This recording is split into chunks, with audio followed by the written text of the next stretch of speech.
Bienvenue sur notre chaîne YouTube. Avant de commencer, abonnez-vous pour ne plus rien rater. Merci. Coup de tonnerre. La FECAFOOT va rembourser le coq sportif. Voici la grosse somme d'argent à verser, c'est ce qu'on apprend à la dernière minute. La Fédération camerounaise de football de Samuel Eto'o devrait verser une grosse pactole à l'équipementier français le coq sportif dans les prochains jours. Selon Berthold, la FECAFOOT va rembourser à Coq Sportif l'argent de la Coupe du Monde, l'argent de l'année 2023 et une partie de l'argent investi depuis 2 ans avec ou sans le Qatar. Quand vous voyez les partisans de l'église du sommeil de Tsinga, vous comprenez que l'émotion est nègre et la raison est hellène. Écoutez-moi bien, ce n'est pas un débat, mais une information. Samuel Eto'o et la FECAFOOT seront peines dues par la Coq Sportif. Il n'y a aucune possibilité pour la FECAFOOT de s'en sortir. Au contraire, la FECAFOOT va saigner pour au moins 5 ans. C'est-à-dire que tout l'argent que la FIFA verse à la FECAFOOT pendant des années sera encaissé par Coq Sportif. Et le perdant, ce n'est pas Samuel Eto'o qui dans sa mafia se sera partagé l'argent de la vente des maillots, mais la FECAFOOT. C'est-à-dire le peuple. Il faut être un giclé mentalement pour croire un tant soit peu que Coq Sportif laisse la FECAFOOT en paix à travers son dernier communiqué. Ou avoue une défaite. C'est de la bêtise intellectuelle. Je vous confirme qu'ils vont faire payer ça très cher à Samuel Eto'o et la FECAFOOT. Tout avocat un peu sérieux va vous dire que Coq Sportif prépare simplement les dommages et intérêts qui seront de plusieurs milliards FCFA. Bon, posons les bonnes questions.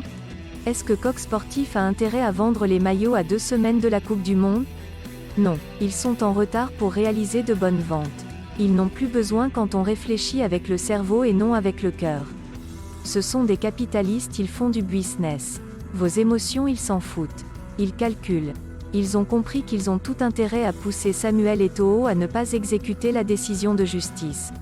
Et même depuis, parce qu'ils savaient que Samuel Eto'o était un narcissique, ils ont préparé leur terrain. Cela leur permet, 1. Augmenter les dommages et intérêts dans la procédure. Car demain ils peuvent dire qu'ils n'ont pas vendu 1 million de maillots et la FECAFOOT va payer. C'est pourquoi ils disent déjà aujourd'hui qu'ils ne peuvent pas vendre leurs maillots. 2. Ils font semblant d'être conciliants simplement pour pouvoir dire aux magistrats qu'ils ont tout fait pour un arrangement, mais Samuel Eto'o s'est comporté comme un voyou. La sanction sera plus lourde. Les avocats sont d'abord des stratèges. Pour faire simple, que Coq Sportif joue avec les lions indomptables au Qatar ou pas. Ils sont simplement en train d'augmenter les dommages et intérêts qui se chiffreront en plusieurs milliards de FCFA. Pendant que vous jubilez comme des bébés au lait sur Facebook, Coq Sportif compte ses milliards. Coq Sportif, c'est plus d'1 siècle d'existence. Avec des avocats expérimentés. Leur travail, c'est de se faire de l'argent. Du fait du banditisme de certains, de leur cupidité et l'incrédulité d'un peuple, ceux que vous appelez les Blancs, les Français, vont encore manger notre argent gratuitement. Ils vont récupérer jusqu'à ce qu'ils avaient investi. À ceux qui jubilent, quand ils vous regardent, ils disent « L'émotion est nègre et la raison est hellène ».